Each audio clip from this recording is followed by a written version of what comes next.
Hey all you wonderful people out there. I have the last of the Barioth Wallet series here for you. In this section I decided to speed up the footage as the assembly and the finishing take a lot longer than you might think.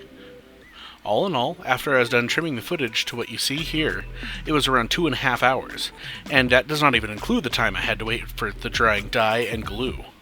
For the assembly, I used contact cement to hold the layers together until I could get waxed thread to sew them permanently together.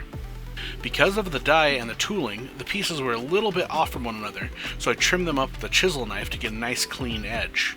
Then I sanded the edge to get off any stray bits, and rounded the edges with an edge beveler.